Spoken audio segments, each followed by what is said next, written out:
I'm going to take that.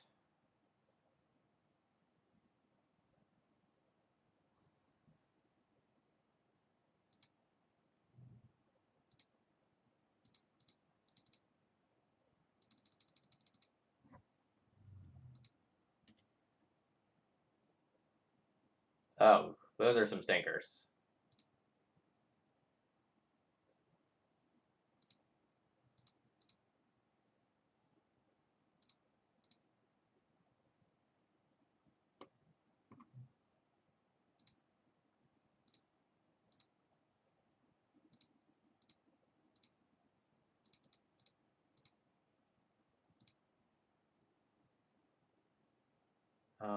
Until the end of the turn, I can play that card. I don't think I want to play that card.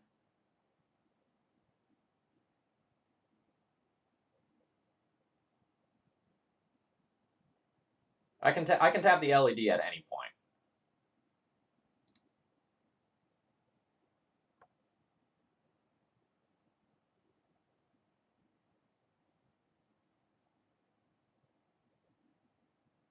One, two, three available mana. Or at any point, I can just junk my hand and go crazy. Actually, I guess an attack with this Urza is safe, right? And then I can do an attack on the Vraska so that my construct token doesn't get immediately killed, causing my Karn to take 3. But at the same time, maybe that means I'm supposed to hold back. Eric, thank you very much for the host. For everyone tuning in, hello, hello. My name's Phil Gallagher. I run Thraben University. Today we're playing a bit of a crazy brew. We are playing this Urza deck that you see here that has all sorts of shenanigans in it. Check the Cardboard Live extension if you want to see the cards, but we're somewhere in between a Stompy deck and a combo deck. All right. Lost Legacy, huh?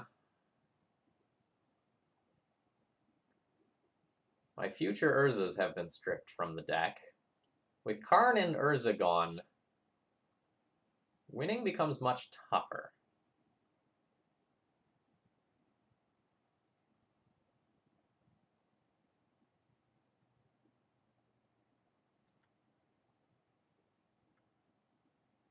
I really thought my construct was just going to immediately die.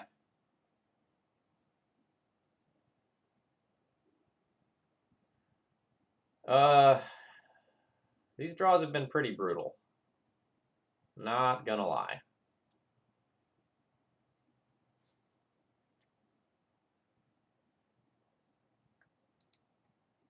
So I think we grow the constructs. It's probably time to junk our hand to LED and just try to draw new cards. So I can go 1, 2, 3, 4, 5 for my first activation.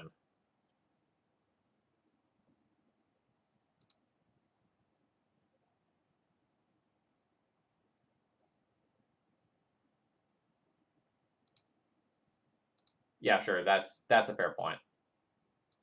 Let's make a blue, cast that. Keep this Mox Opal. LED doesn't tap to sacrifice, right? So I can actually tap LED for a mana first and then activate it.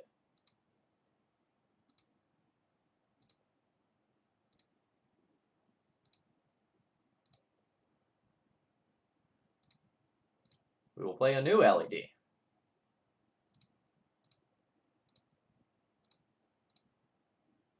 We will tap one more land. Let's get a new card. A Cavern of Souls. No good.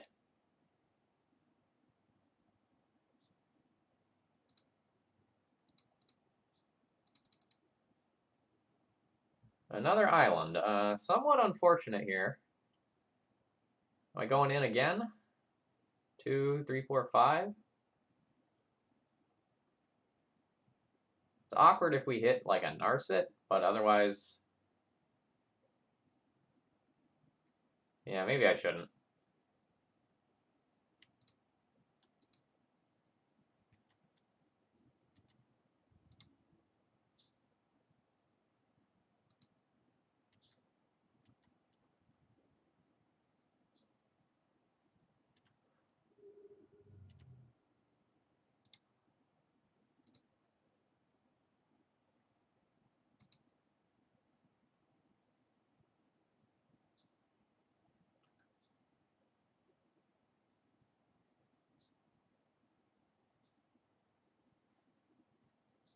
What am I looking to hit if I spin the wheel with Urza again? I won size in the graveyard, right? Yes. I think I'm just going to pass the turn. Welcome. Welcome to Legacy, Lord Darkview, where you end up with a lot of the weird fringe interactions actually mattering quite a bit.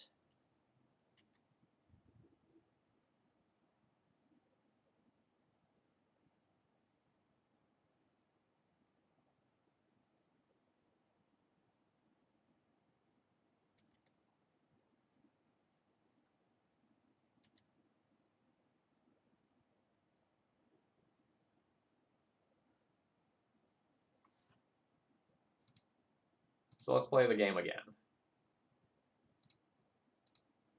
Recast a Mox Opal. Keep this Mox Opal. 5. Activate this with Urza. Maybe we'll play that in a minute.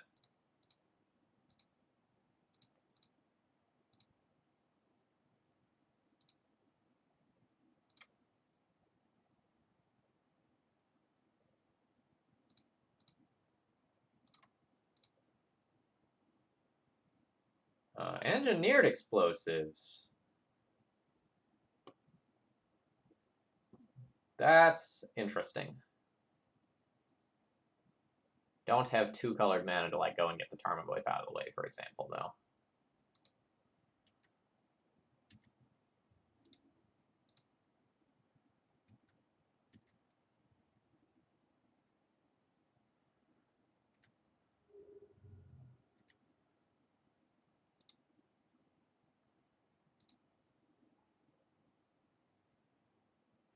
Alright, so I have a pair of 8/8s to try and close out this game.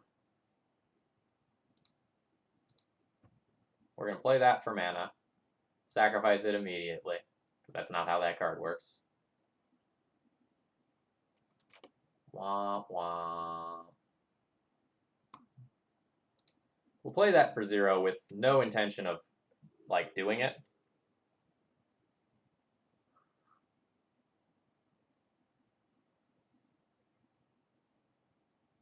But it just grows the constructs 1 bigger.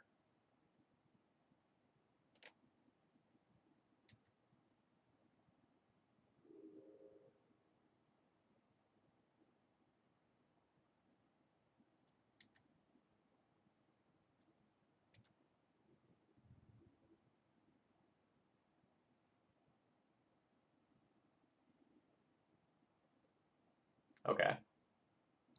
New Narset. Keep New Narset. Minus New Narset.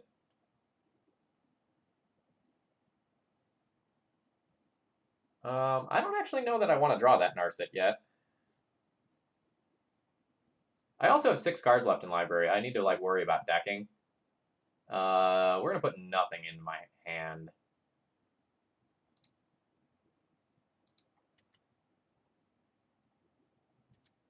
Oh, I have 9? All right.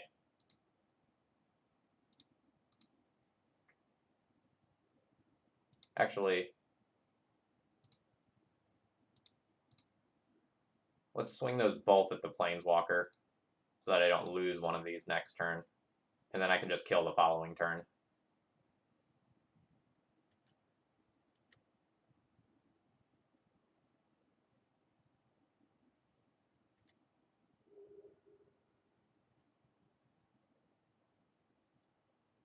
Yeah, I think I'm just going to pass here with 10 cards in library.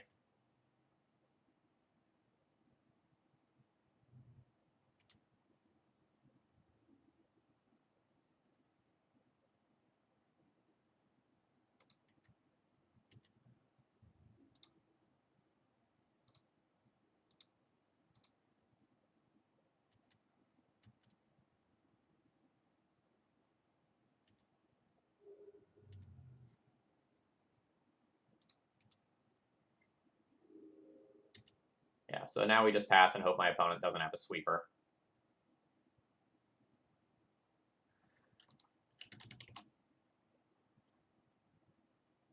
Nice. The style point Thoughtseize on the way out the door.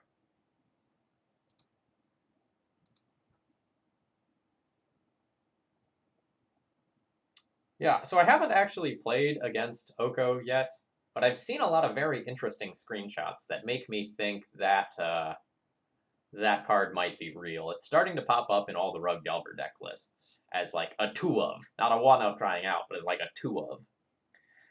I think we're like re-hitting the Deathrite Shaman era in that the best thing to do is play a slightly bigger Rug Delver sort of deck than everyone else. Whereas in the Deathrite Shaman era, the best thing to do is to play like just a slightly bigger like Delver or 4-color control deck than everyone else.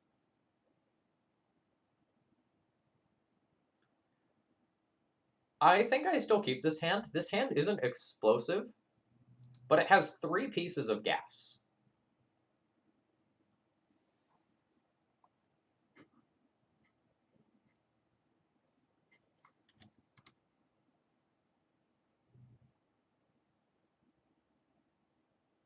Oh man, if you're just a Moon Stompy deck, you're in trouble. You're a burn deck, you're probably less in trouble. We're going to play a Mox Opal out just to have that in play in case my opponent plays Eidolon on turn 2, so we don't end up having to take damage for that. Phil looks so smart. Look at how smart he looks.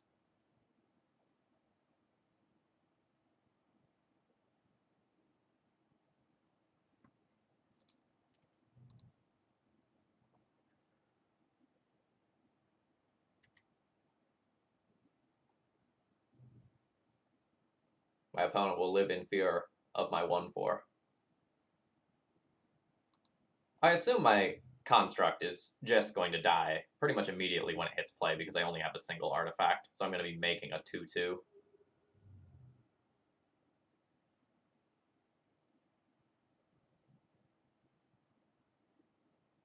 For a normal deck,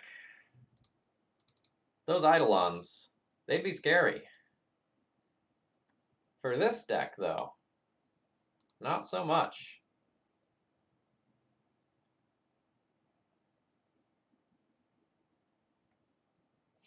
Our handful of 4-drops laughs at you, Eidolon.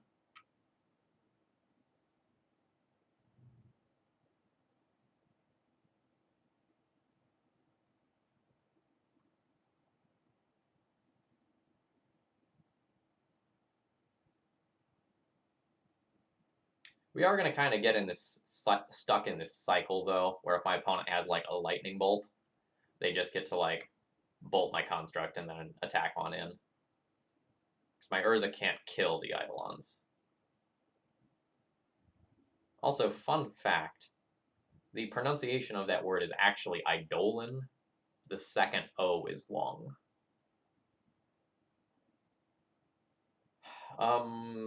Do I want to trade a construct to save 2 life when the next construct that I create would still just be a 2/2?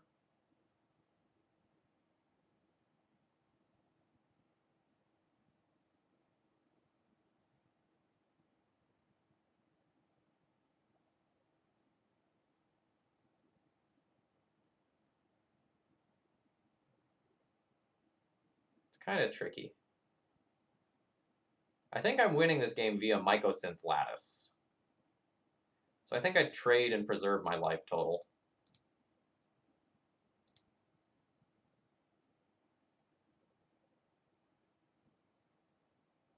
We also may see a world where my opponent just like lightning bolts an Urza, and I'm super happy with that. Yeah, Fire Blast the Urza. Yeah, so the word, I believe, comes from Greek, where that second O is long. It's an omega.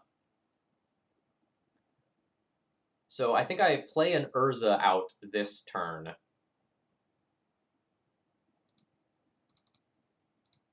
just so that I'm creating a blocker that gums up the board for when the Karn actually does roll around. And then I just go Karn into Mycosynth Lattice over the course of 2 turns.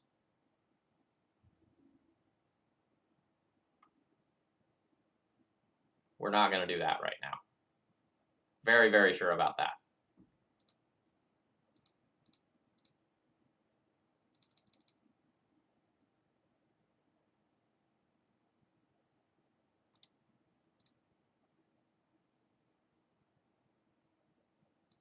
So this turn we'll just plus.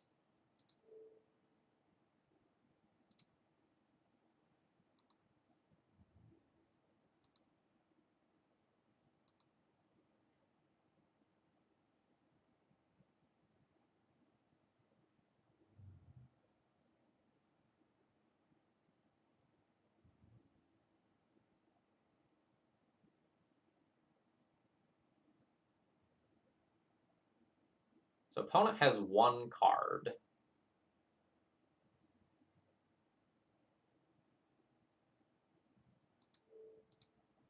So we can make this block here, make this block here, and then I won't randomly just lose the construct to, like, some sort of lightning bolt effect.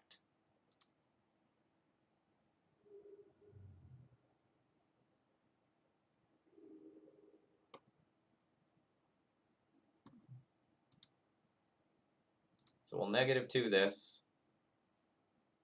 Yes.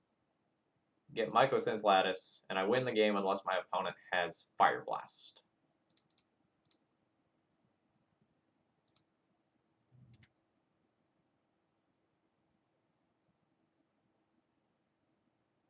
And my opponent concedes the game. Alright, what do we have versus Burn? Nothing or very close to nothing, I'm guessing. Ensnaring bridges are probably too awkward. We probably don't do that. I don't want that. That's probably awkward. Don't want that. Don't want these. Nope. Nope. Nope. Nope. Nope. So Defense Grid is not good. Walking Ballista is also not good, though.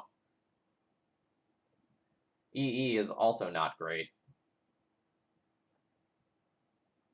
I guess there's worlds where I can EE away, like a Pyrostatic Pillar or something like that. That could matter.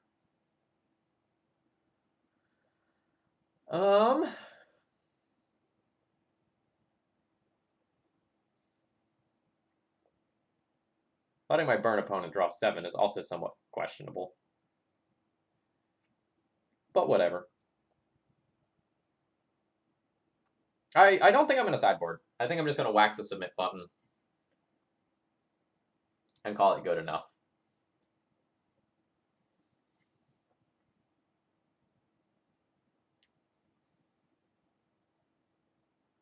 This deck's really powerful.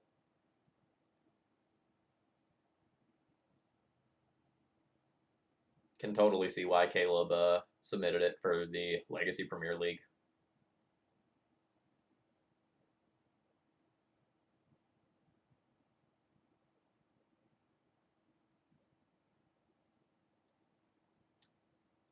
Yeah, so our opponent can put us under a lot of pressure, but I feel like we just go for hands that can combo or that can make giant constructs quickly.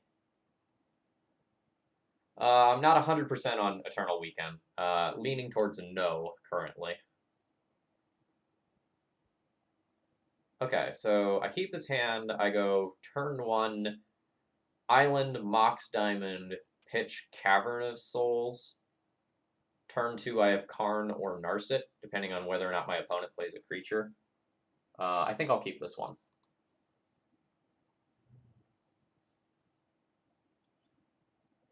Tormod's Crypt.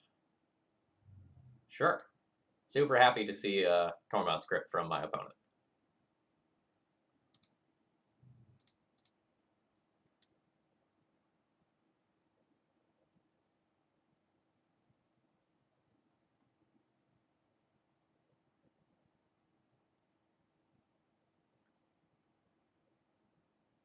We'll discard a Cavern here.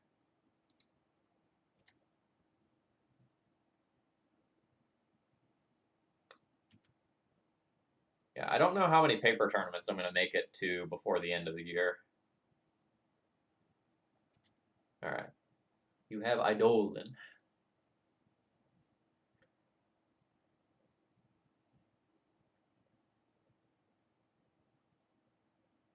Yeah, SCGCon is what I'm probably going to be going to.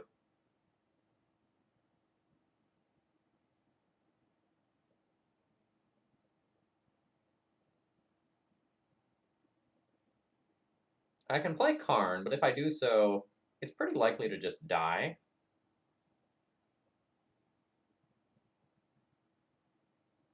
I think I'm just going to play out a Ballista and trade it for this.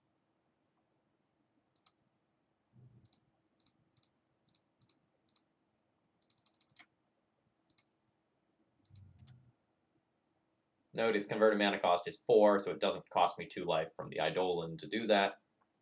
It does cost me 2 from my Ancient Tomb to accelerate it out, though. But I think that's fine.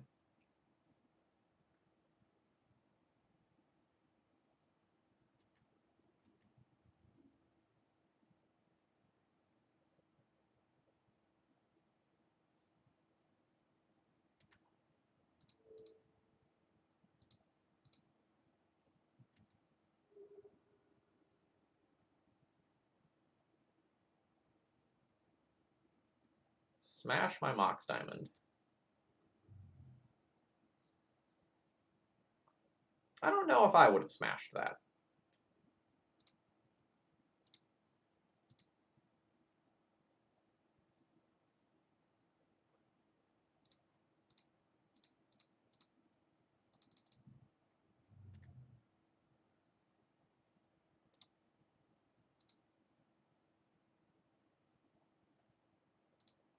How about instead of coding his lands, we just try to kill him?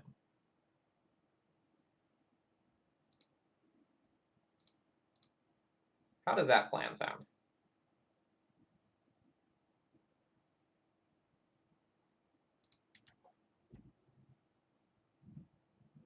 Yes, if my opponent has, like, 3 damage spell, 3 damage spell, Fire Blast, or something like that, I am in trouble.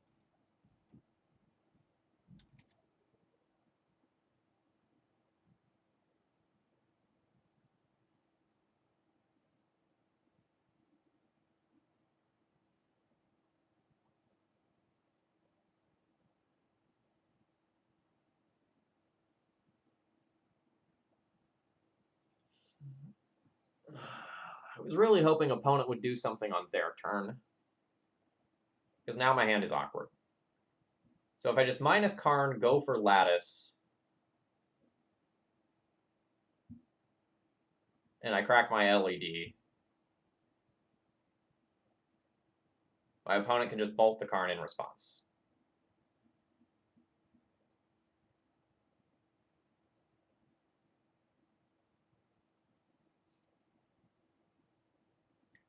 But things don't really get much better if I don't go for it.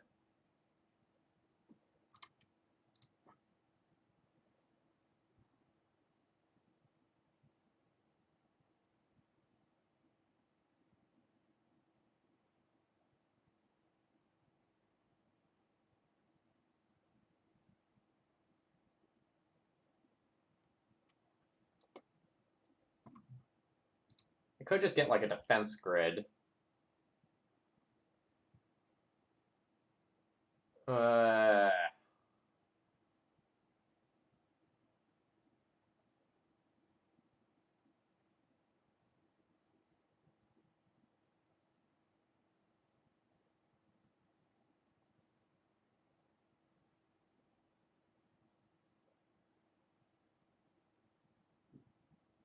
don't like my line last turn now. I thought my opponent was going to, like, bolt the Karn on my turn or something. Or, sorry, on their turn. I didn't give them enough credit.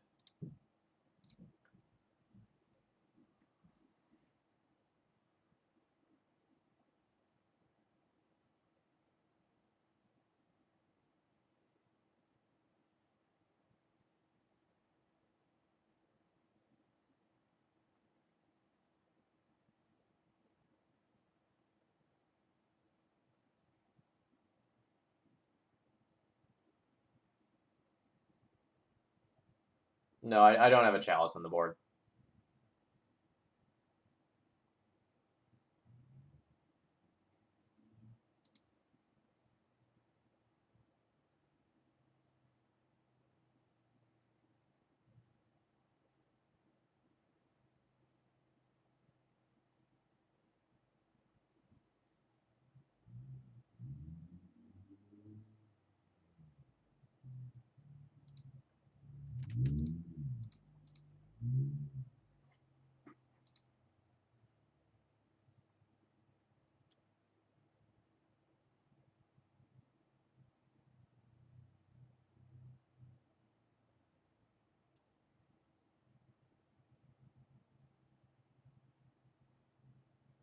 I think I mangled this game by not going and getting liquid metal coating on the first minus.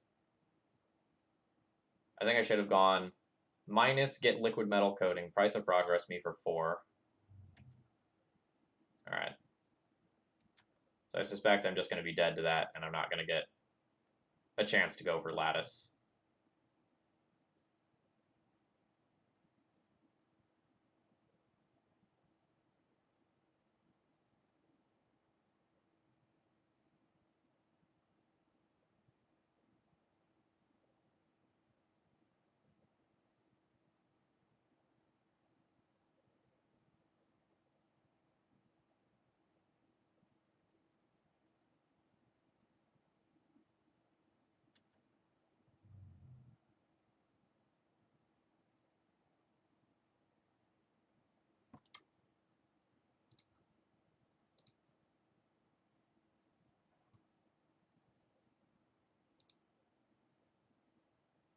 Yeah.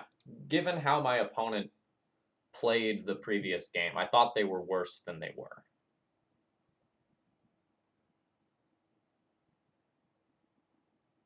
So I thought they were going to, if they had a removal spell, use it on Karn in response in their turn.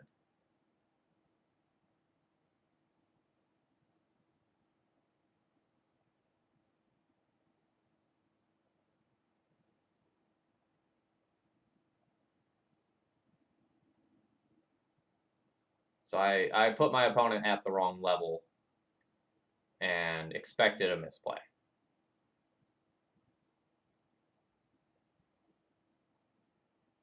Yeah, the triple Narset on an Ancient Tomb hand is slightly awkward.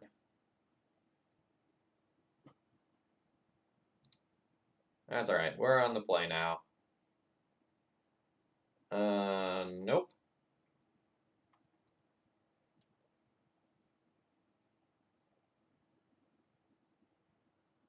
Land.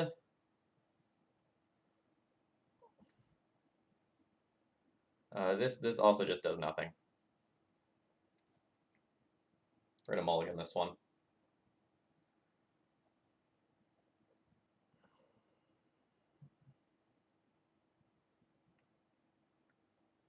Four cards, or 5 of these.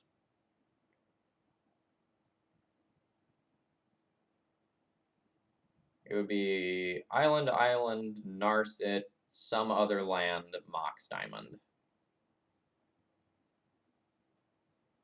It is the best hand yet. It's still just bad. I'm keeping this one.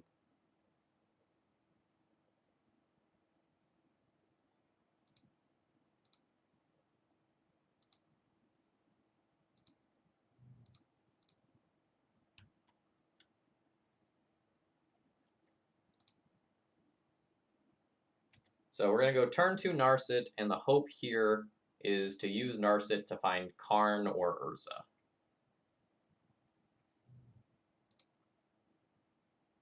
Just Manowar, thank you very much for following. I hope you're enjoying the content. Goblin Guide is sort of a frustrating start from our opponent. It means they can pressure the Narset and take it off the table. But it gets us closer to gas. That's not what I'm looking for.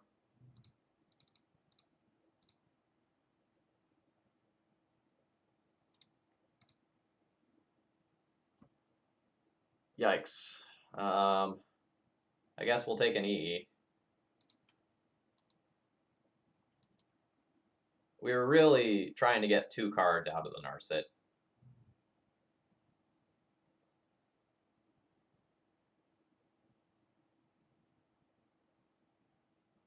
Double Rift Bolt exiled. Oh, wow, they're giving me another card with Narset. Super, super happy about that.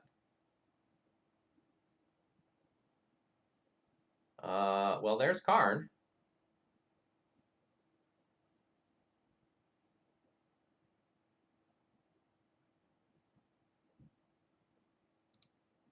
So I will be taking that. We don't really have life gain to speak of. We're about to take 6 damage.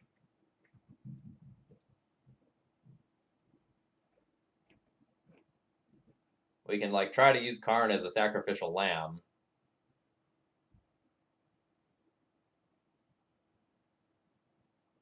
And have it soak up some damage. Or I can just take the Goblin Guide off the table this turn.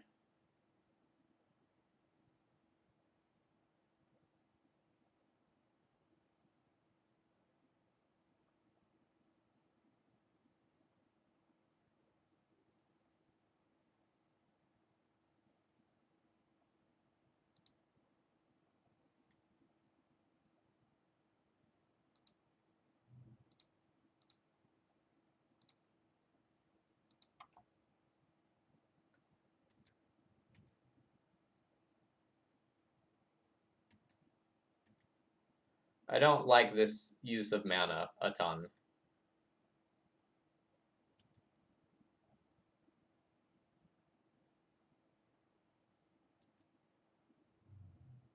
So we're going to let my opponent attack with Goblin Guide. And then blow EE.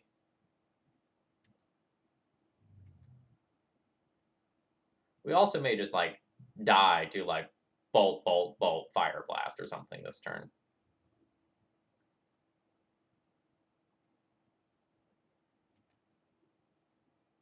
Oh, Lotus Petal.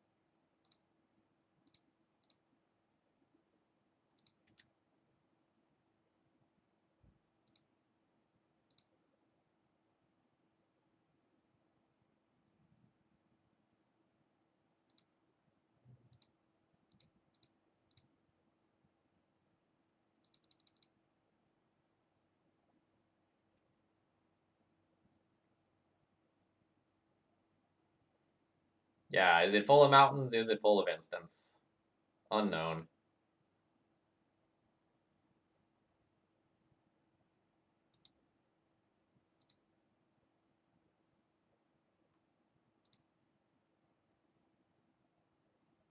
I don't think either way bodes particularly well for me.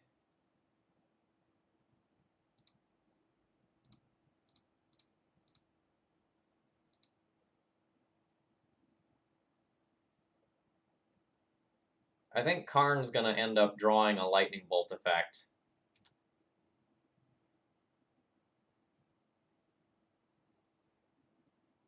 And I'm going to be stuck with an awkward liquid metal coating.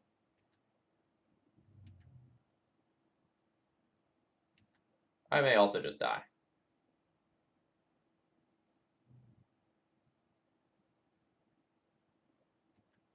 Okay. Now basically any spell is lethal. Alright, triple price of progress.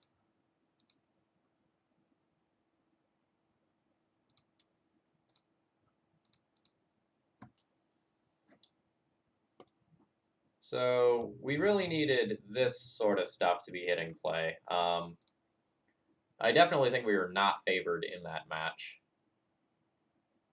But the mold of 5 on the play did not help.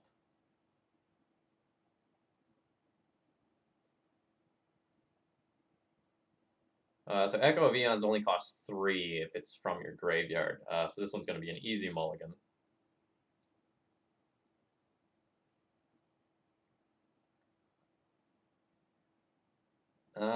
This hand doesn't really do anything either. Like, I can't even turn to Narset. I can't Echo of Eons with this hand either.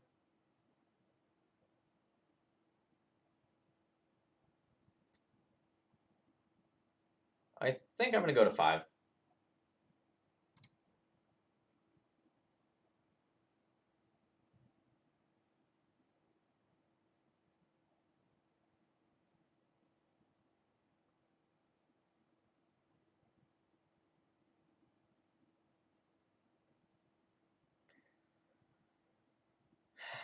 I can pitch Ballista and Mox Opal and have a really good hand if I draw a piece of gas.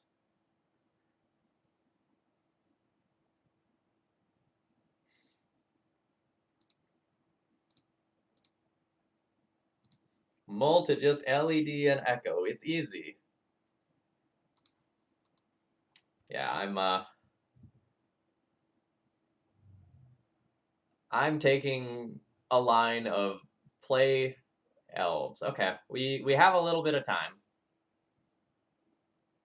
Maybe not a ton of time, but a little bit of time. Island, go.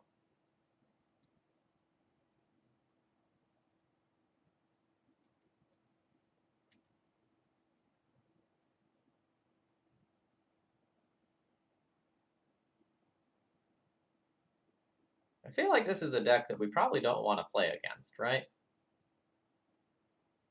Because just Karn into Mycosynth Lattice isn't going to be enough a lot of the time just because they can go so wide with creatures. And they have a Green Sun package that will let them go and find answers to Ensnaring Bridge.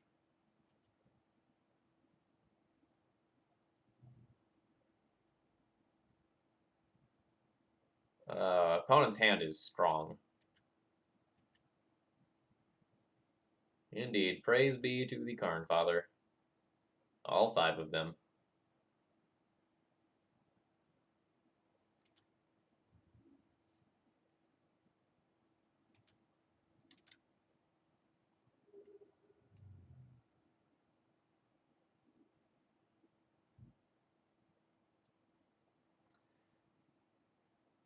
Alright. Land, Opal, Petal. That turns on our Metalcraft. Narset.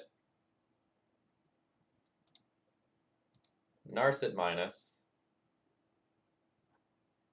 Engineered explosives.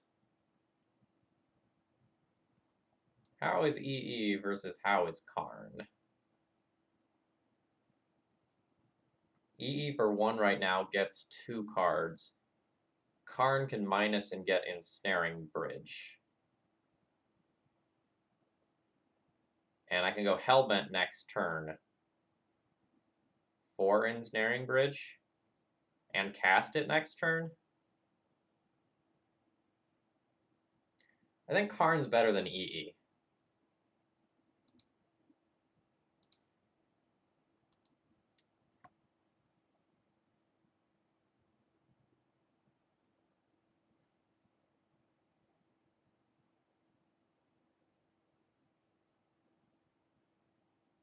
Realistically, we also could just die this turn. So, like, playing the EE on 1 off my Lotus Petal, then going, like, LED, crack, kill Symbiote and Nettle Sentinel was a very real line as well. I don't want to just gloss over that.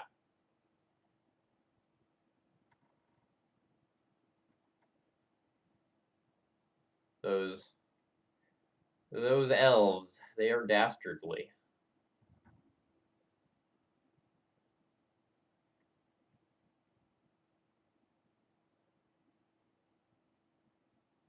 Hey, but if this is all my opponent has this turn, super stoked.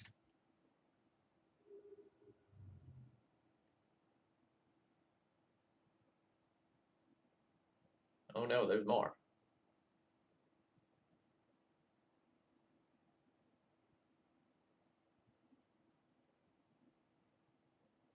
Every time I see 4 mana, my opponent goes whoops. They return Nettle Sentinel instead of Elvish Visionary there. Happens to all of us. There's a lot of clicks with elves on Magic Online.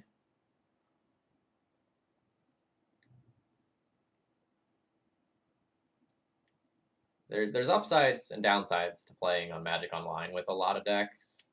So when you play elves in paper, keeping track of what you have and haven't used yet is difficult. And then when you're playing online, that's mighty interesting. actually.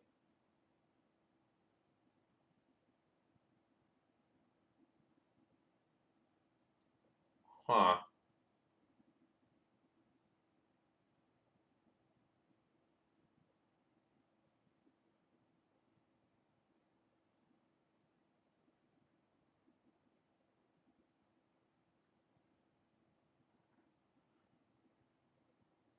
So, uh, the Echo so doesn't play into the ensnaring bridge plan that I was going for.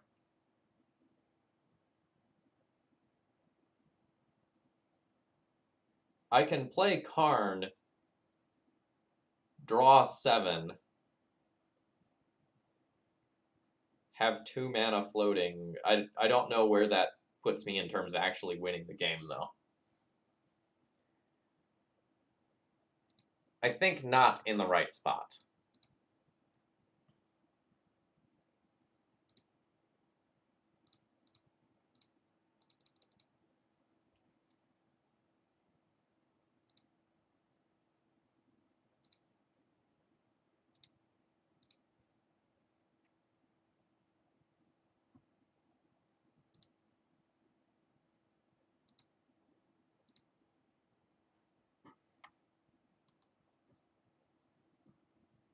So I think we're hoping that my opponent has difficulties finding a green sun or some other way to tutor up Reclamation Sage.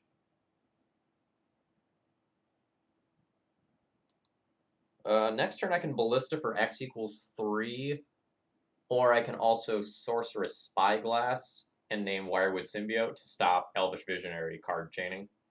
Both are going to be, both are going to be very strong lines.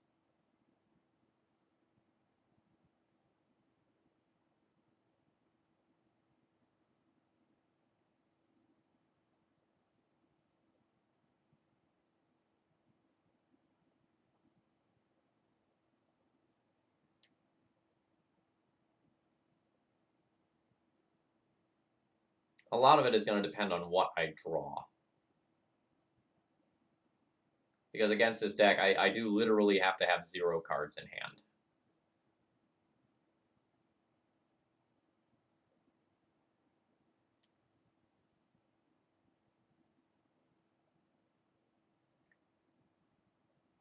I sort of like getting the Ballista. Because getting rid of the symbiotes means that in the future, if I get another bridge, there's less of a chance of just, like, a second bridge getting blown up.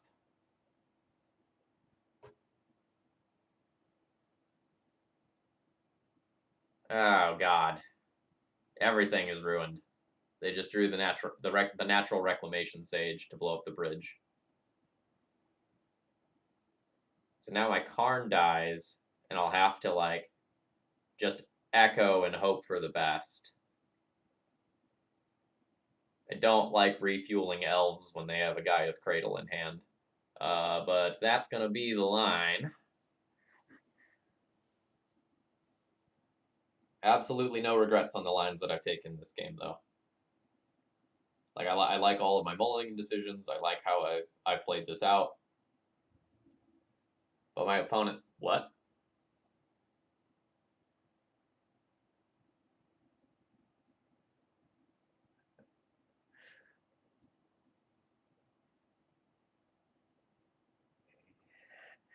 My opponent skipped through their attack phase. That one stings. Okay. What do I do given this information? Now, obviously, I can't just Mycosynth Lattice Lock. I think it's Ballista time. 1, 2, 3. No, Mox Oakable is not on. No, it is on seed. Yeah, 1, 2, 3, 4. Cast Ballista for X equals 4. Kill 1, 2, 3, and then hopefully 4.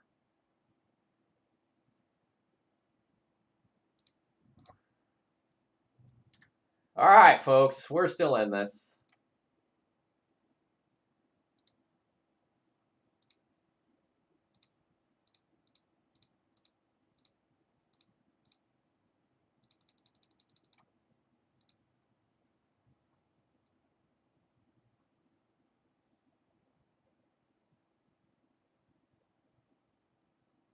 Alright.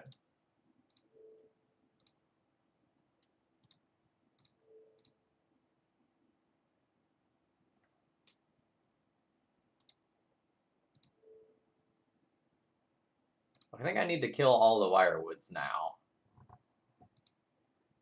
And then I think I hold this last.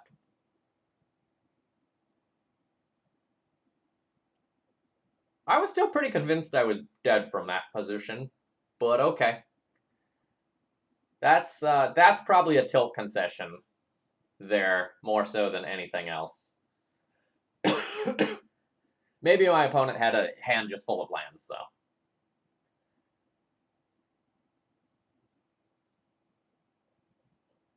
I also think before the last Firewood Symbiote goes down, you're supposed to bounce your Rexage back to your hand, so a future Ensnaring Bridge doesn't potentially lock you out.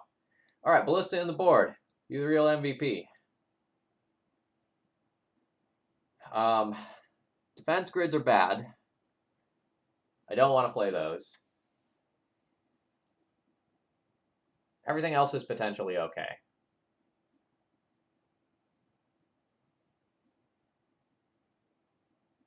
Karn Scion of Urza is probably medium. Like, it can make some big bodies that can block an elf, but it's probably not how we're winning the game.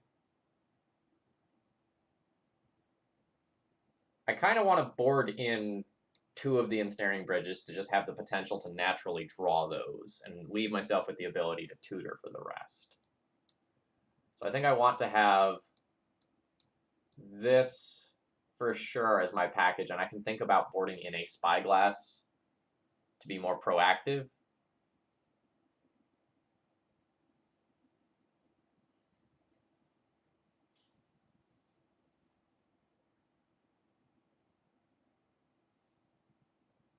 I don't know that I'm going to.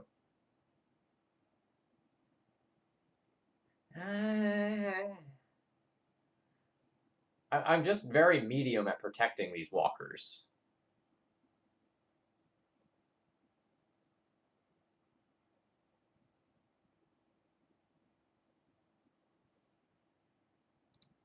I'm going to submit like this. I'm not sure about this boarding.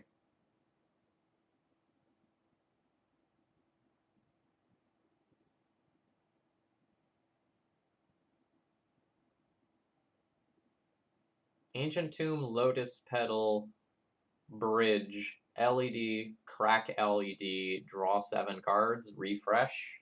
I'm in.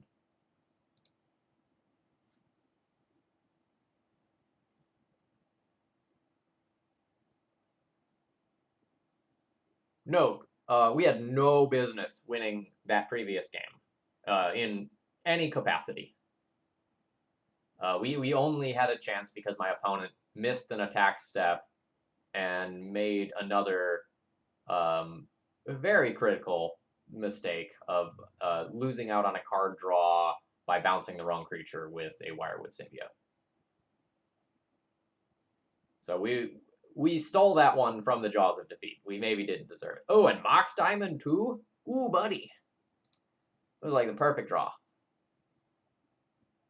So let's discard an island here.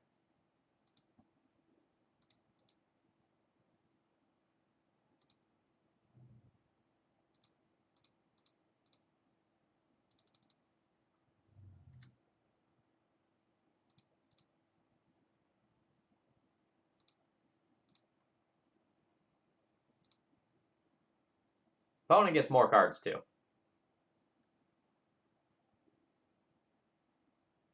Okay, we'll get a Chalice on 1 next turn, as well as a Narset. Or I can just start making big, bad, scary things too. This is pretty okay. I am good with where things stand as of right now.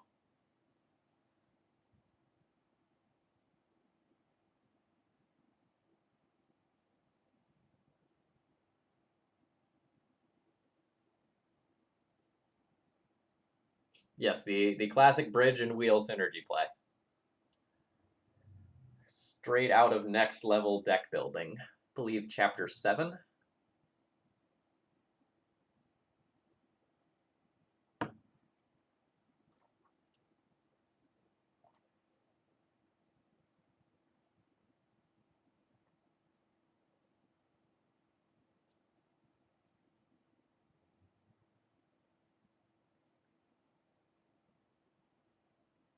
That was Patrick Sullivan, right? Next level deck building, one of the 2 Star City Games books.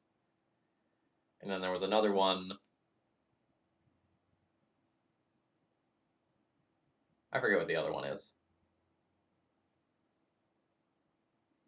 Or sorry, did I say Patrick Sullivan? Patrick Chapin? That's what I meant.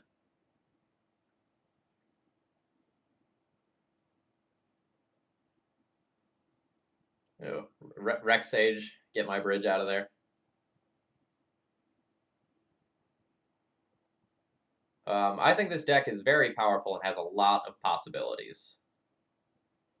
Whether or not that means it's good, that's an entirely different thing.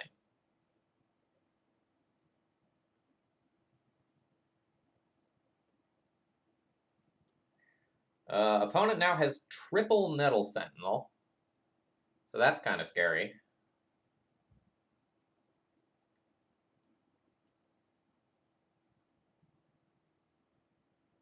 It appears that I drew them into a good bit of gas.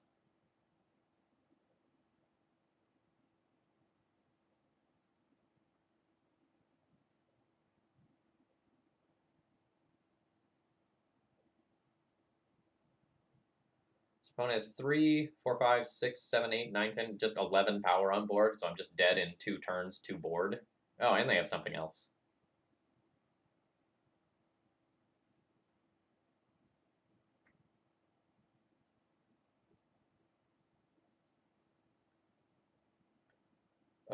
No, I'm probably just dead, because 6 is the Archon, right? So they just can they put that on Artifact?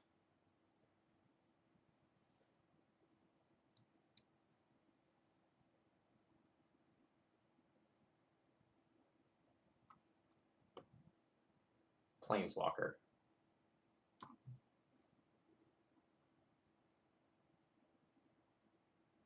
Yeah.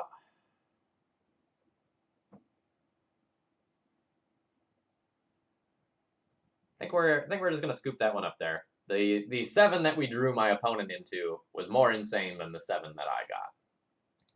Like, we can technically stay alive for a turn by playing an Urza, but the damage is done there. I would like to play first.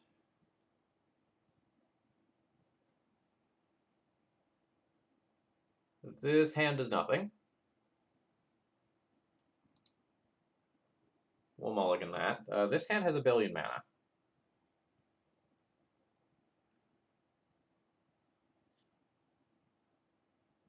So this hand goes seat on turn 1, city on turn 2,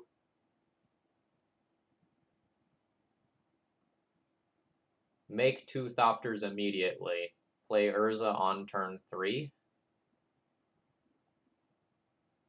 Am I winning the game with this hand?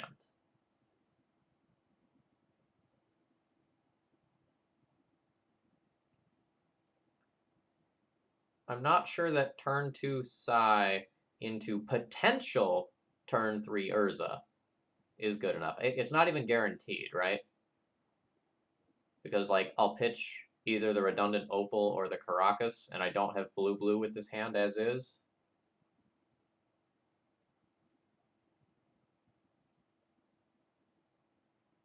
I think this hand has problems. Let's try to find a Chalice hand.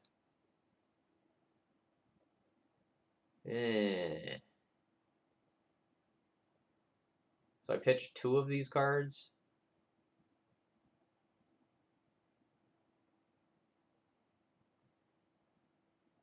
So I probably pitch a land and an Echo. Have Walking Ballista and Ensnaring Bridge into Narset to dig for something. I'm not excited about this.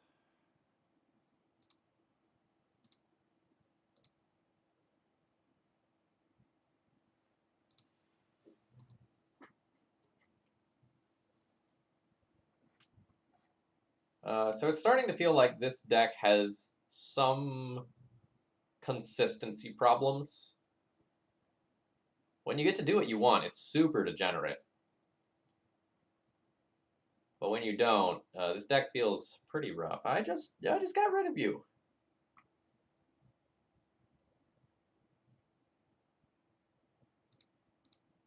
Alright, there are multiple of those.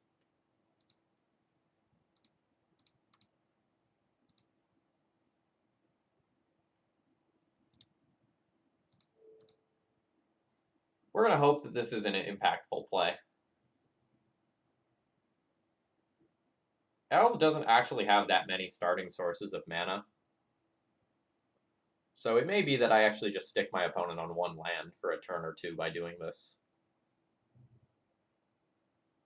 Nope. Still worth doing.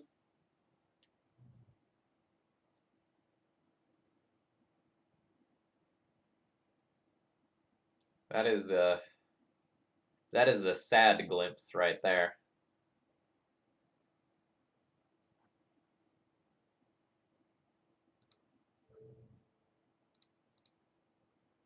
Human?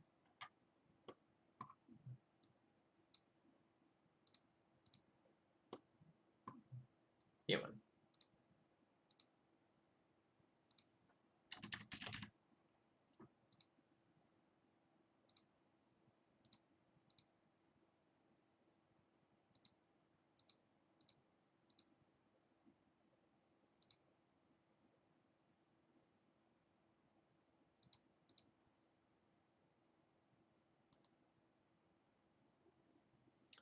So by playing out the LED, we go down to one card in hand, so the Nettle Sentinel cannot attack us.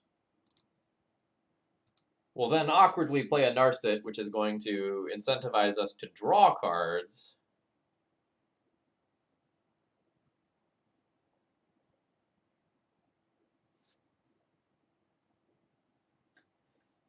If I draw a land, I may be cracking LED in response to the Narset minus.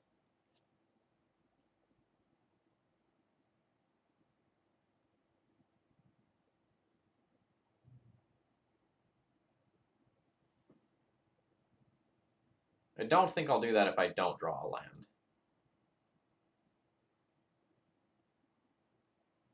Alright, Abrupt Decay on the bridge.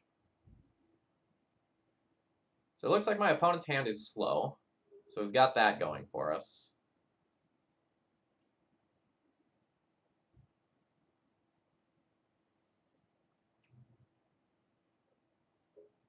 But we're not exactly doing anything either.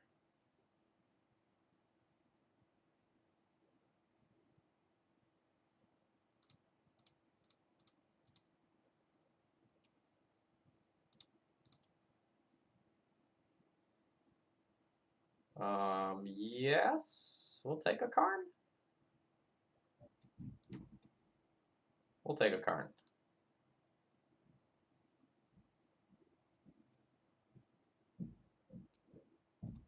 So that's another way to get a bridge. Hopefully our opponent remains resource light. Another Glimpse or Elvish Visionary plus Wirewood Symbiote is the path towards us losing this game.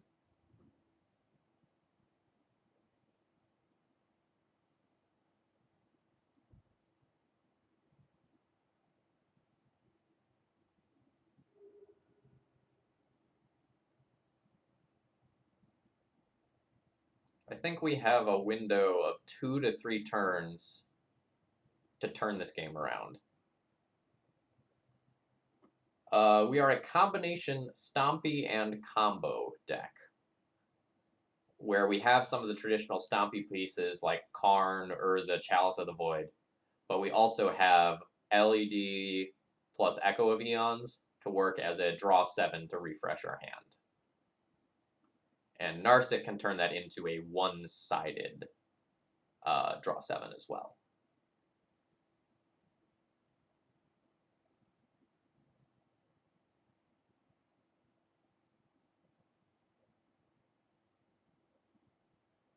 So hopefully that's the tail end of that glimpse. That would be great for me if that is the case.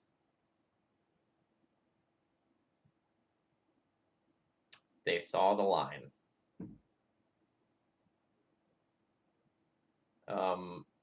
That should be the end, though. Didn't they fetch this turn? Yeah, okay. This is fine.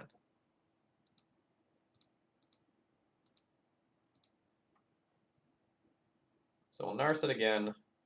Minus again.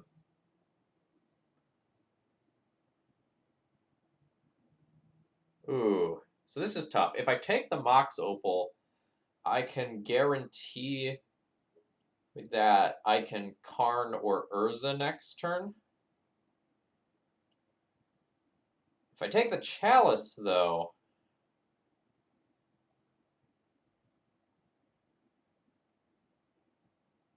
I can do a lot of things if I draw a land. So if I draw a land, I go Urza, make a construct, tap the construct and the LED to play the Chalice. And that's super strong. I'm going to play towards that. And if I miss on the land and just play Chalice for a turn and my opponent kills the Narset, like, so be it. You know, I'm kind of hoping that my opponent is low on gas or low on answers to my permanents. Their clock is not fast. What's the win con? I don't know. We kill him somehow. Karn, Mycosynth, Latticelock, Thopter beats off Psy, Construct beats off Urza or Karn. Opponent conceding because I drew too many cards. There's a lot of ways to win.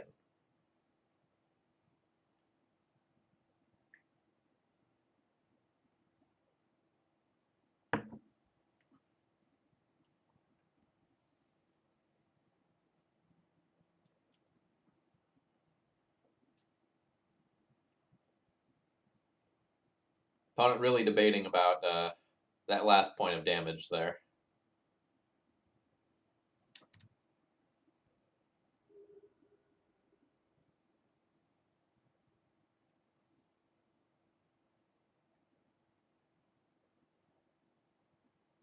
That's not good for me. This is the gas that I was afraid of. Wirewood Symbiote plus Elvish Visionary is one of the easiest ways to just go ham with elves, especially since they have Heritage Druid plus Nettle Sentinel.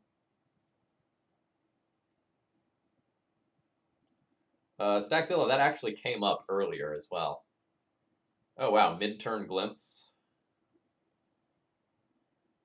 The good news is we're not dead this turn.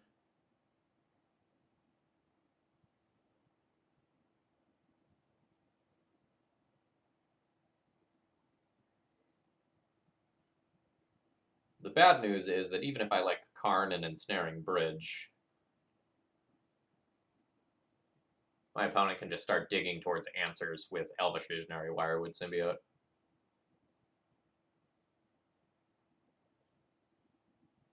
So not the biggest fan of what's going on here.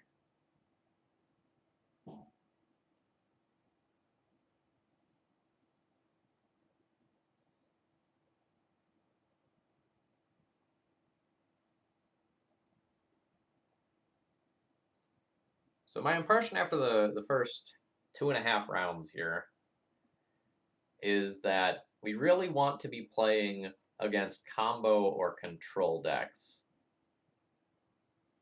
but that we don't really control the board well enough to deal with decks like elves.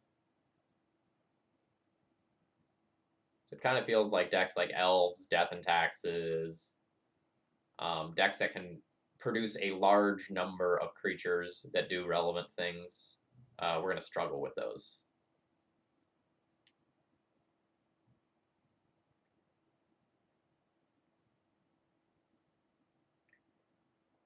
All right, yeah, so now we just lose to the Archon again.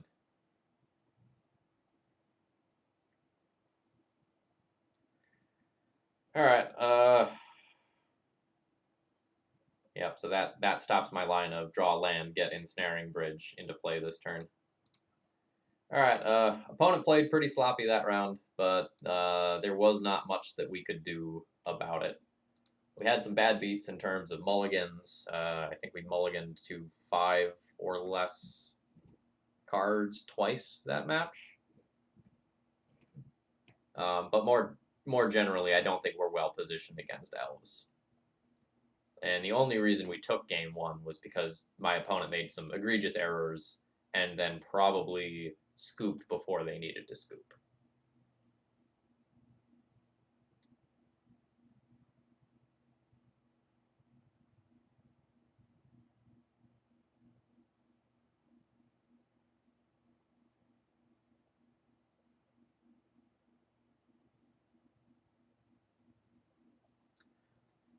I do slightly wonder if I'm not mulliganing aggressively enough.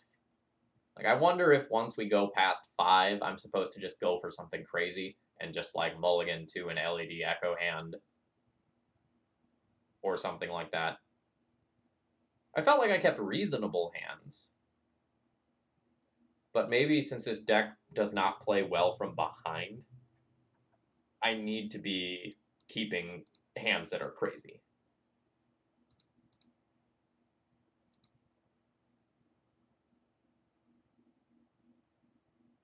Nope.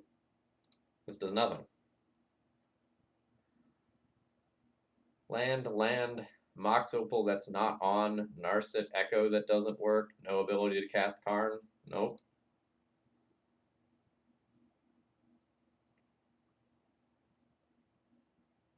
I get to keep 5 of these, that's fine.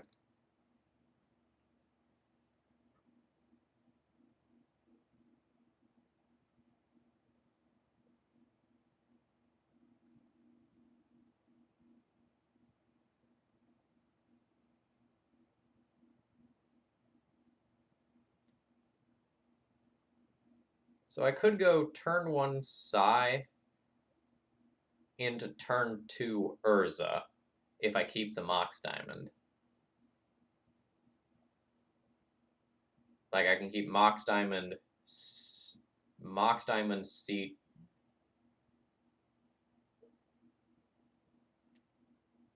Or no, that doesn't work.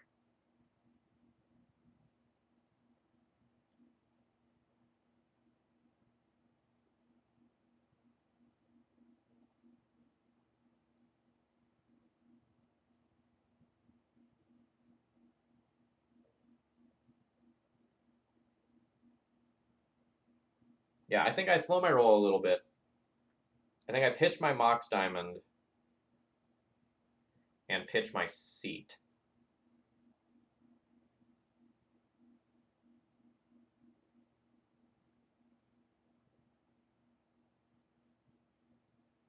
No, let's pitch the Urza. It's blue. No, we have blue. I don't know about this mulligan decision here.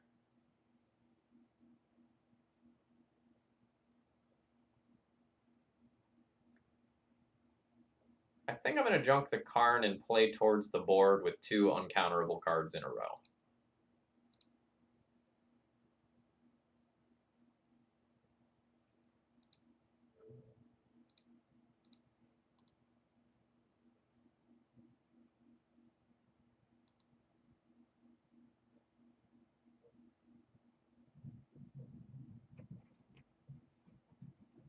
I feel good about that decision, seeing Island on the other side of the table.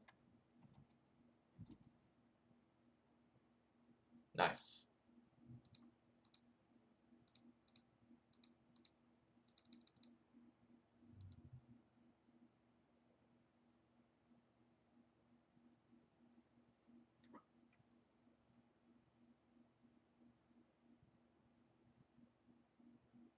This Psy is going to be slightly anemic.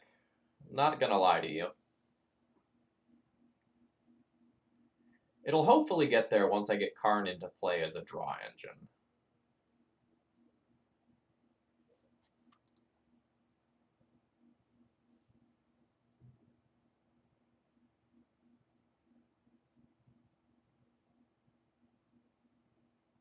I'm not sure what we're hoping our opponent is playing yet, based on this hand.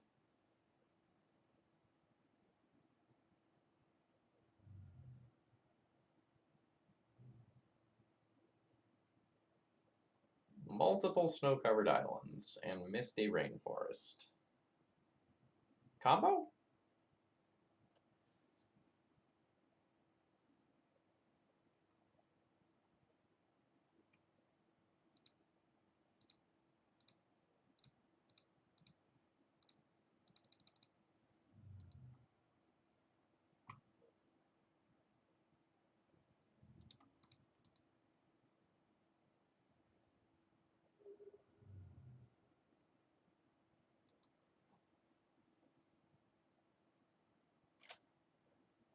We can get aggressive pretty quickly. Oh, it's going to be like Sneak and Show. What the heck is this? Drawn from Dreams. Look at the top 7 cards of your library, put 2 into your hand, and the rest on the bottom of your library in a random order. Is this Sneak and Show?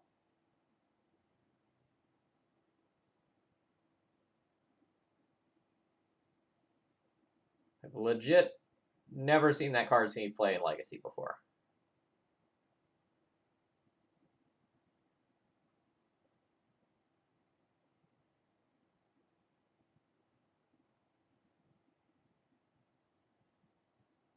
Alright, so this is a mana.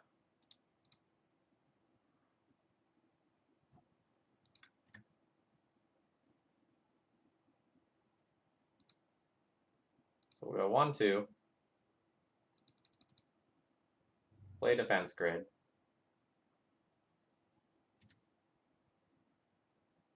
We'll use Urza.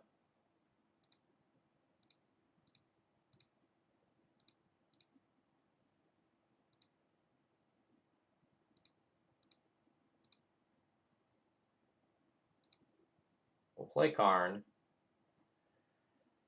Do we Karn plus or just Karn minus? So this is 6, 7, 8 damage right now. I can turn it into 9 for sure. I will just have lethal next turn. So I think I do plus. We can potentially hit something like crazy, like double Chalice of the Void. Oh my god. That was something I was just saying for the sake of talking. I didn't actually think that was going to happen. Wow. Okay, that was cool.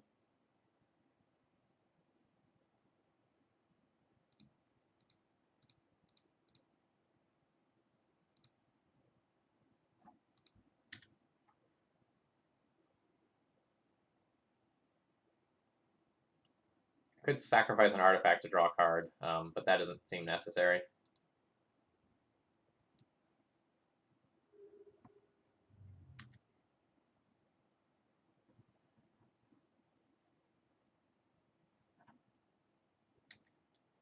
Awkwardly, I did go down to 14 life.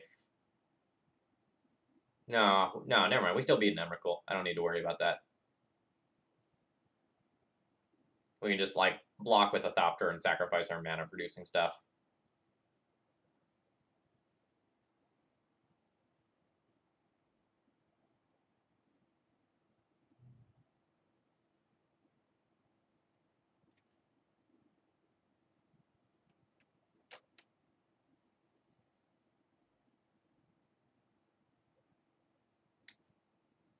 Okay, Cunning Wish.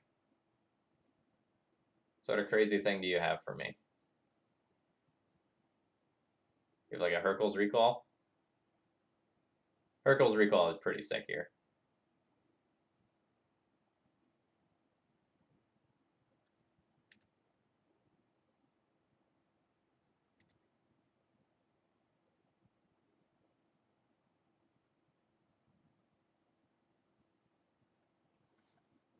Yeah, we can rebuild.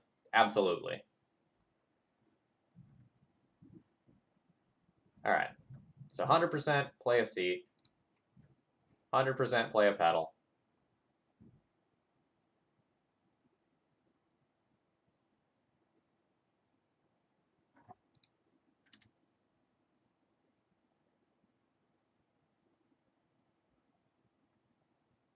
So I probably just cast a Chalice for X equals 3. And then I shut off Show and Tell.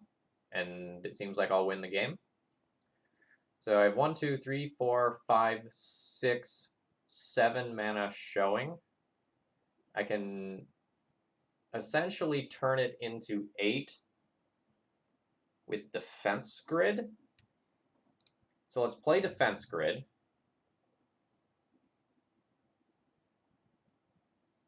Then if my opponent has a Force of Will they want to use, it has to be used on this.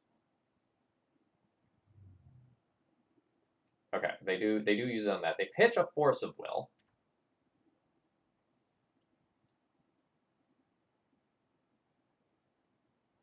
So 1, 2, 3, 4, 5. Let's make it 6.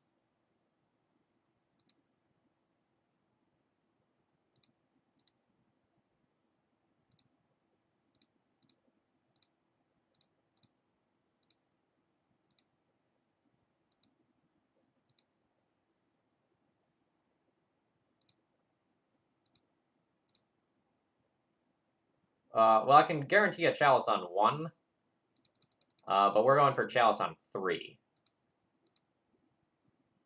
We get 1 crack at that.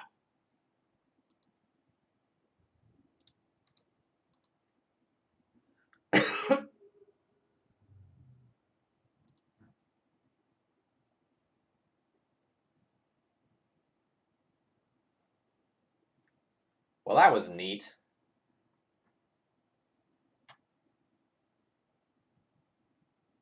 Huh. This deck does cool things. I like the cool things that this deck can do. Okay, so what do I want? I definitely don't want this Walking Ballista. I definitely don't want this Engineered Explosive. I probably want more defense grids. And I probably want some or all of the Ensnaring Bridges into the main deck, just to have them for show and tell reasons.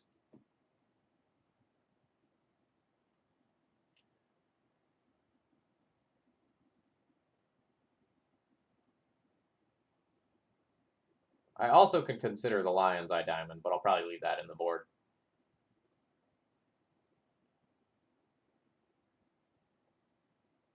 Oh yeah, I can totally see why Caleb fell in love with this deck. It is totally up his alley.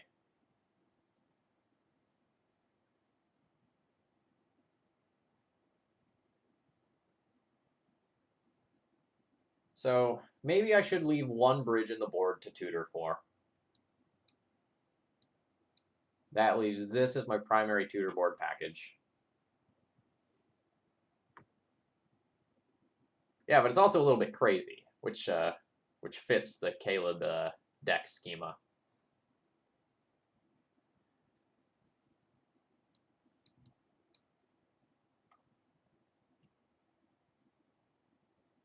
Maybe 4 defense grid is too many defense grids.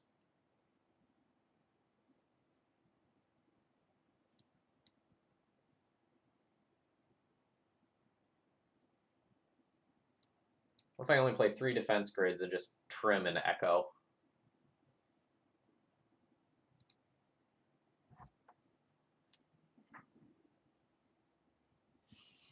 Chalice, you say?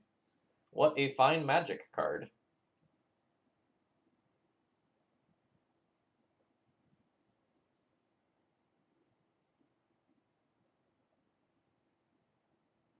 This looks like a keep. So we have turn 1 defense grid off Ancient Tomb into potentially a turn 2 Karn or Ensnaring Bridge. Ooh, Chalice.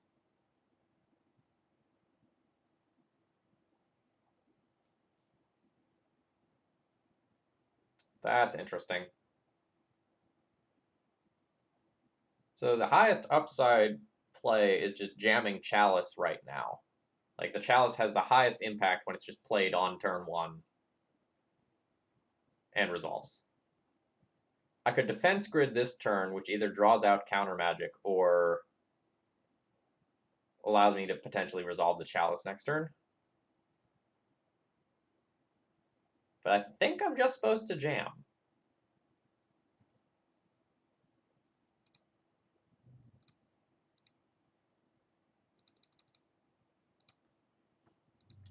Make them have it. I'm fine with them having it, for the record. Like, I have absolutely no problem with just playing defense grid next turn into Karn the following turn. Also, opponent has green.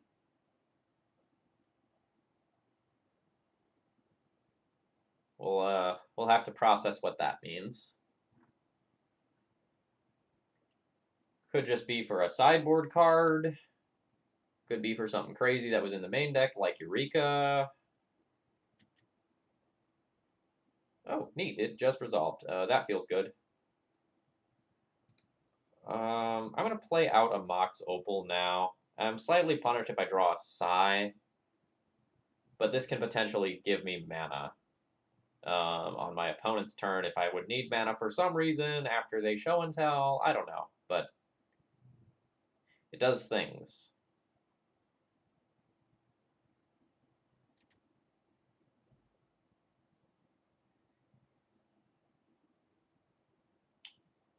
Ancient Tomb means I could Karn right now. But I think I would rather try...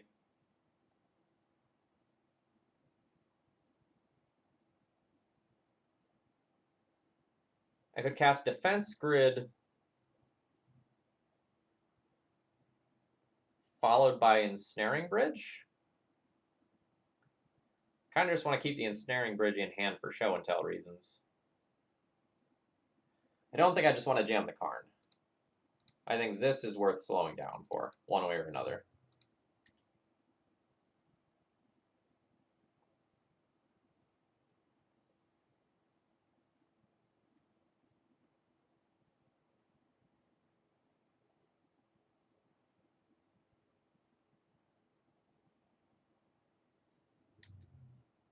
What will you do, opponent?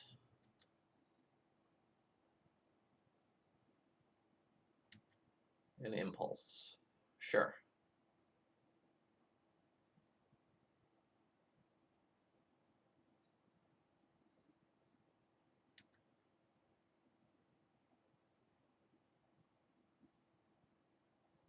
Defense Grid resolves. That turns on my Mox Opal.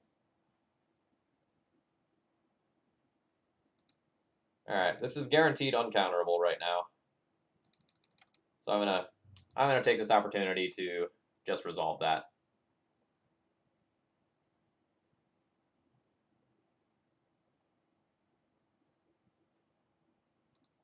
Our next step, preferably, would be to resolve a Chalice on 2, so that we can't just get our entire board Hurkyl's recalled and be sad.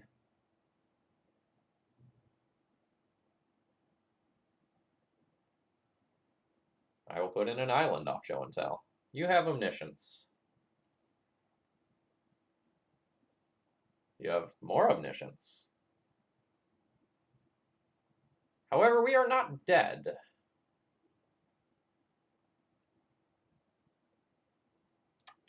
Three mana available from the sideboard.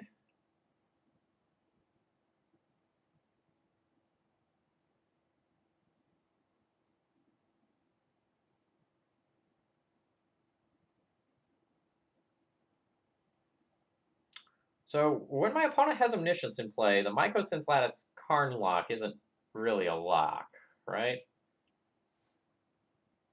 So... yeah. That's awkward.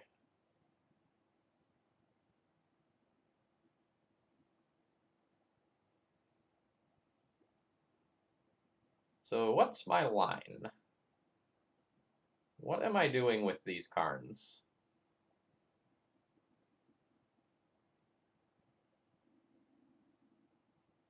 Am I just beating my opponent to death with Ensnaring Bridge? Or Defense Grid? Is that what's happening? Like, play Karn, animate Ensnaring Bridge, attack for 3? Can create, or like, play Karn minus, get a Walking Ballista? The Omniscience being in play is making the mana denial and the win condition aspect very bad.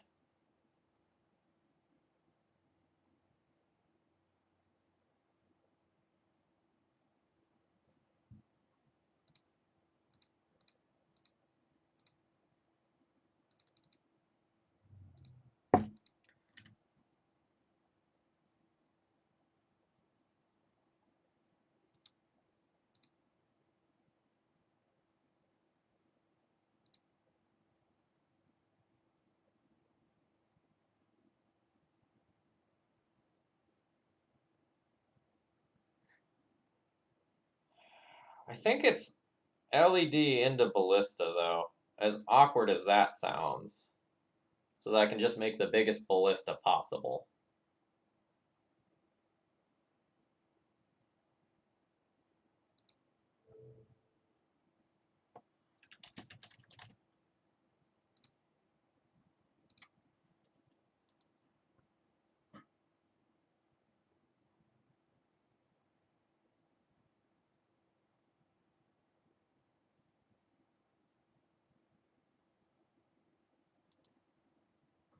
My ensnaring bridge is also kind of a hindrance now.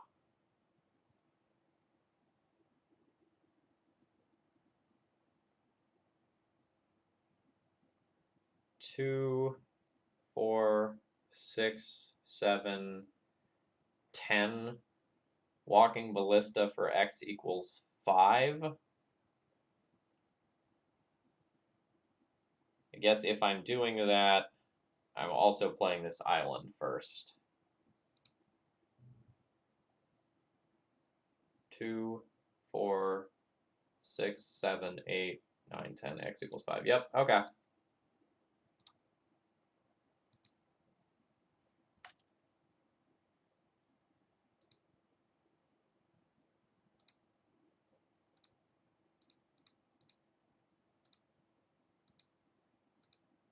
Oh, I didn't forget about the bridge. We're playing the awkward ping you game.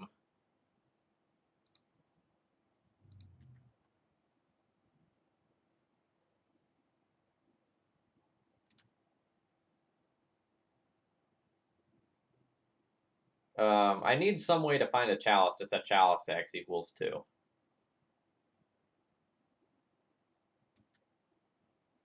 Yikes.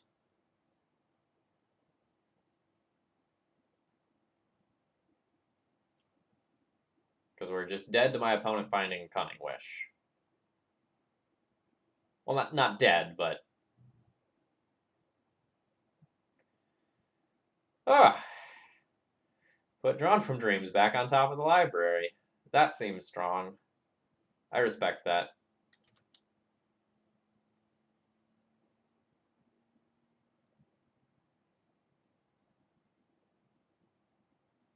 So this isn't a problem yet. It can't attack.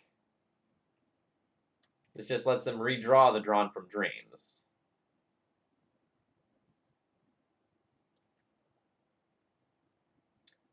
Which should probably kill me one way or another.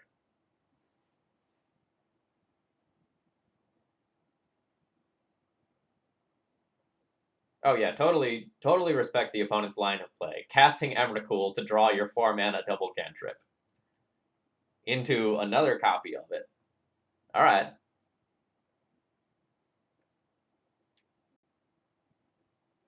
I can dig this.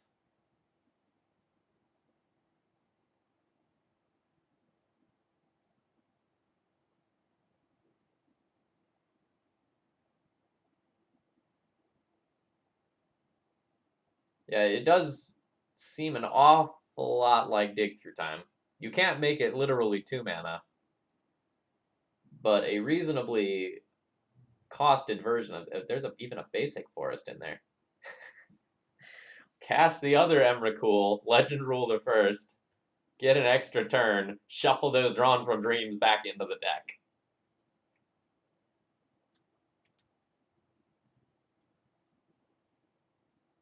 Yeah, I mean, everything's better when it's free. Emrakul, good rate. Free Emrakul, great rate. How are we still alive? How are we still alive? It's a miracle.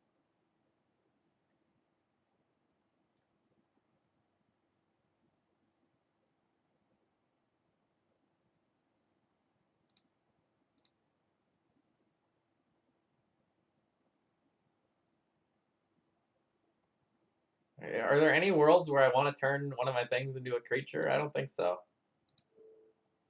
Your Lotus Petal's a dude. So we can pump my Walking Ballista twice.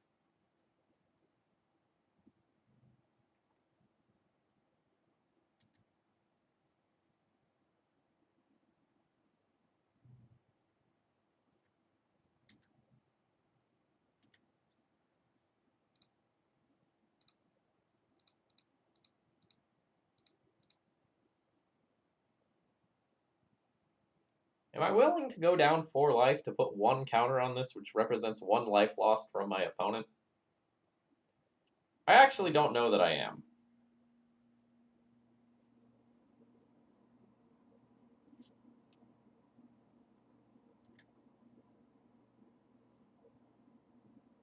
We're not doing that.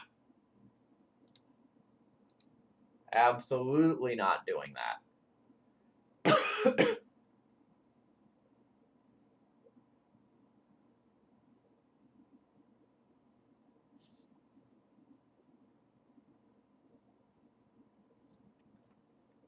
Am I just gonna Karn minus get another Ballista?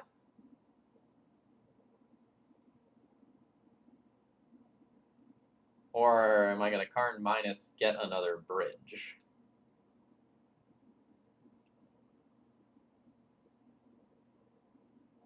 I don't know what removal they have besides Ballista.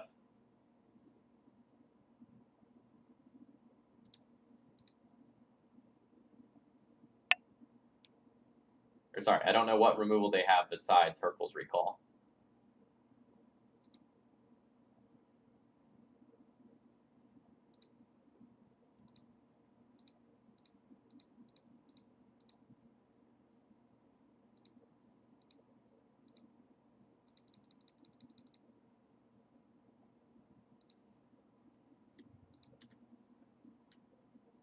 Alright, we have 10 of the opponent's life total covered with our Ballistae. This is one of the weirdest standoffs that I've ever been in.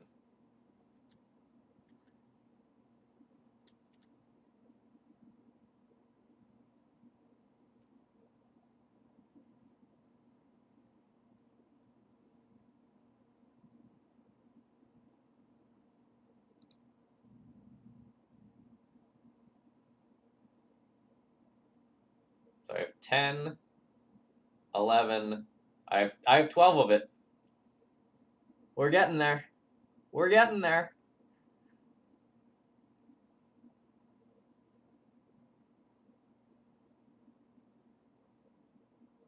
Look, there's a lot of unbelievable things going on in this game.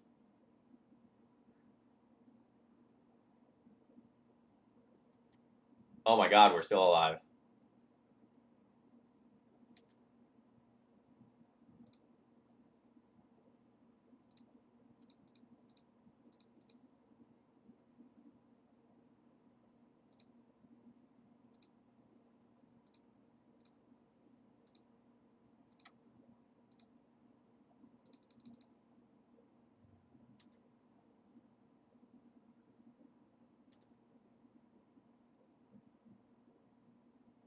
Well, that seems really good. I don't think it's going to resolve, but it's really good if it does.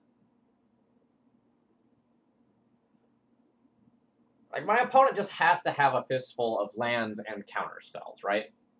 So there's no way that casting this Narset actually works.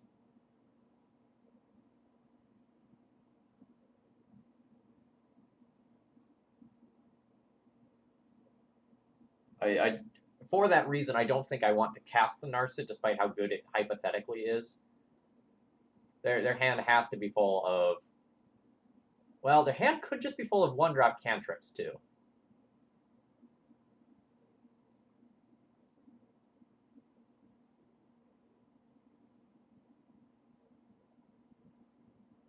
Ensnaring Bridge is keeping me from attacking. That's the issue with the current situation.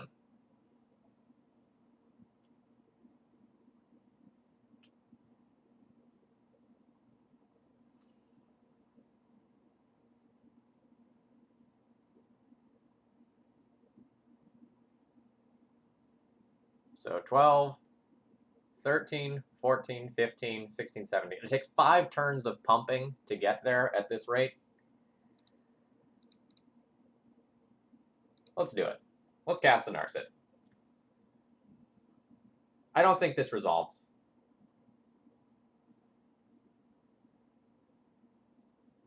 Yeah. Okay.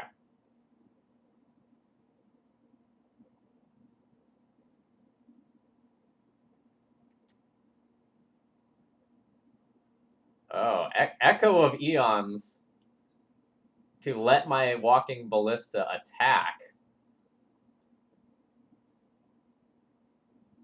That's cheeky.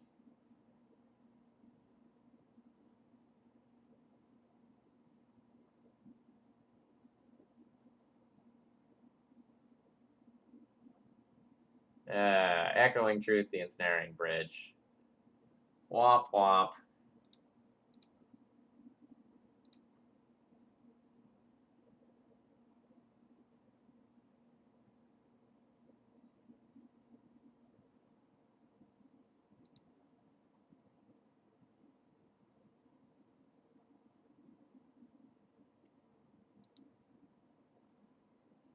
Yeah, but I think the line of thinking, if that game were to continue, I think the line of thinking is just draw some cards, hold them in hand, attack in with both ballistas, then whichever one is blocked by Emrakul, we shoot those, we take the damage on the other one. Basic Swamps, thank you very much for the raid. Hey folks, you're tuning into something kind of kooky and strange. We are playing with an Urza Stompy deck that also features the Echo of Eons Lion's Eye Diamond combo.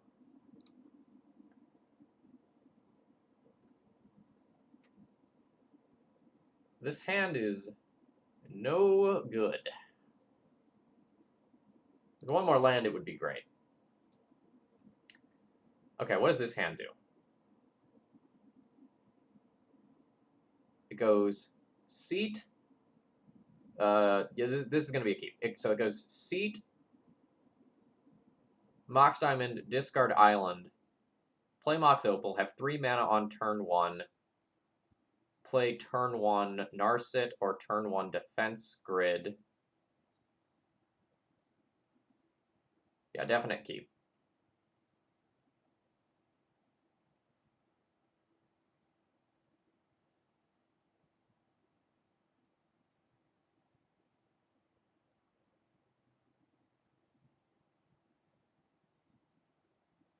So the question then becomes, do I want to Defense Grid on turn 1,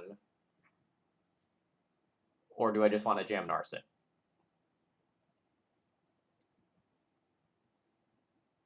I kind of like just jamming Narset on 1.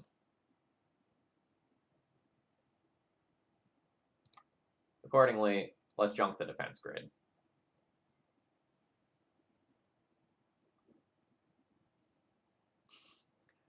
A Basic Swamp, the longer you stream, the more you run into those leagues where sometimes there's just nothing you can do. You just have terrible pairings, terrible luck. You just got to shake it off and, do your best you can the next time.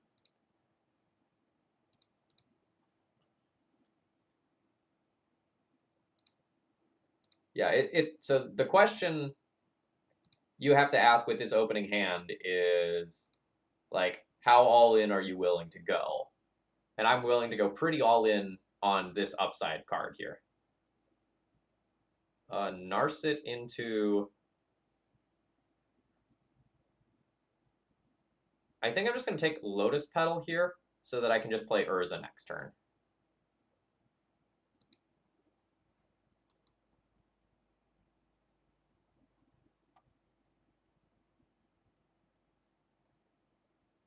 I've mulliganed a lot this league, but part of that I think is just due to the inconsistency of this deck itself. Man, are you just going to like show and tell me turn 1 after my sweet Narset play? That's so disappointing.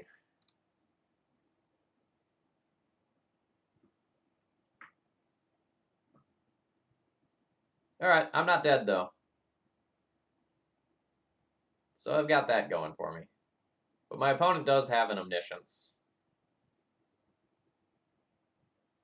That's strong. I'm not really sure what I'd put that on, given that I already have a Narset in play, though. I guess 2 for Hercules.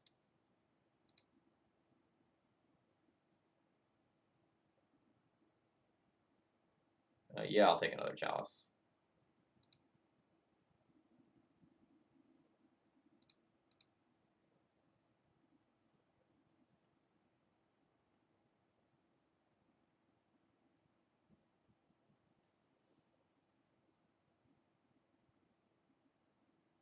The cantrips don't do a ton if Narset is already on 1. Or sorry, if Narset is already in play. Shutting off Hercules so that my artifacts don't get wiped is probably my best bet.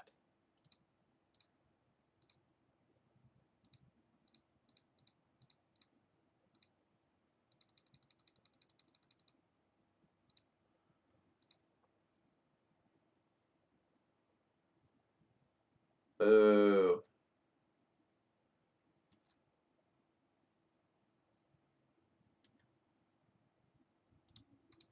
We'll try again with this Chalice next turn. My opponent is probably on a 2-turn clock. The cantrips, well, many of the cantrips are shut off. These ones that dig and don't actually, like, say, draw cards, like whatever the 4-mana one is called, those cards are going to be pretty good against me on this board.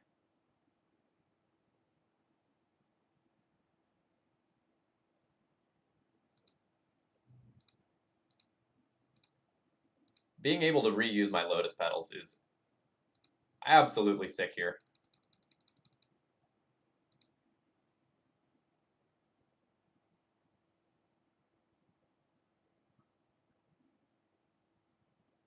So this has the side effect of also shutting off Impulse, in addition to Hercules Recall.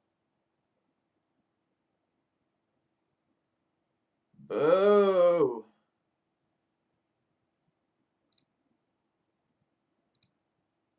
So I guess we can make a mana with that in response, in case that somehow becomes relevant.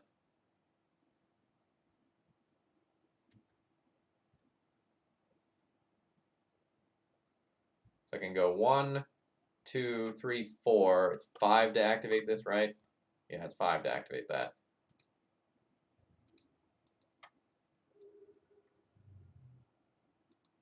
All right, hopefully Urza can bail us out of our current situation.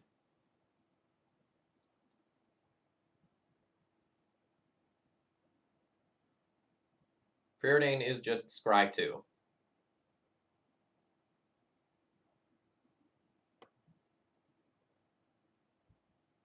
Oh, I see, I see.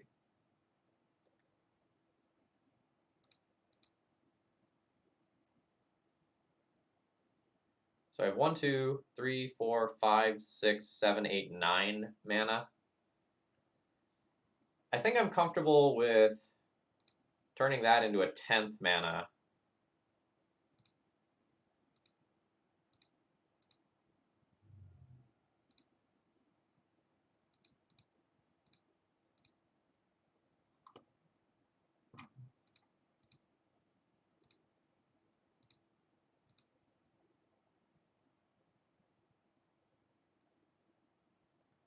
A Chalice of the Void. Oh, no, no. I did not want to cast that on 0.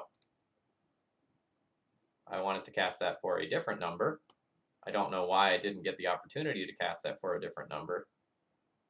Oh, without paying its mana cost. That's why. That's okay.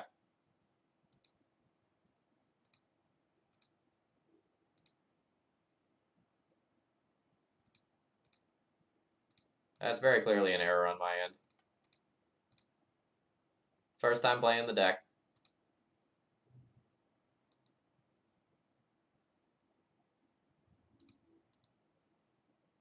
Yeah, I have another Mox. That's not that bad of a mistake. Like, it definitely matters.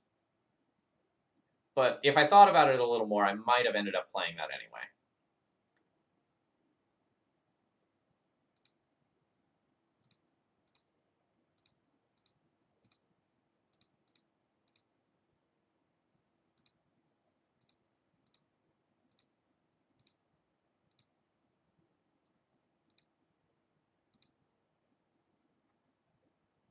I will keep the new Narset. Minus this, try to find a decent card. Echo? I don't think we'll Echo. That seems dangerous. I will Lotus Petal. Ooh, that is strong.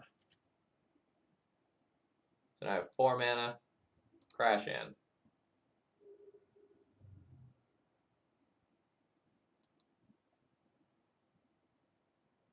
I've traded a Mox for a Mox. 30 mana, counter the Emrakul. I don't know what that can do, but I definitely don't like it. I don't have an Ensnaring Bridge. They can't Cunning Wish or Eldamari's Call. That's 2. Okay, they can Firemind's Foresight. They can get a 1 and a 3, so they can get a new Cunning Wish, an irrelevant cantrip. Well, not totally irrelevant, but a cantrip, probably a Ponder, since it digs the deepest. Oh, Krosan Grip. That's what the green is for. Uh-oh. Okay, now I might just die. So they Krosan Grip that.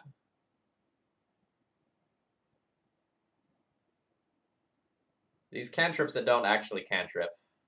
Rough. This is what I mean.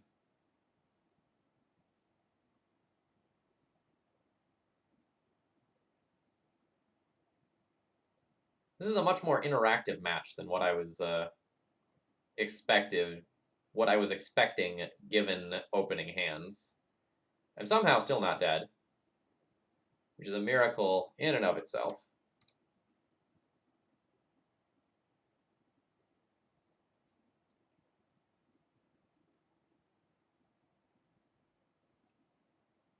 Yeah, Mox Opal.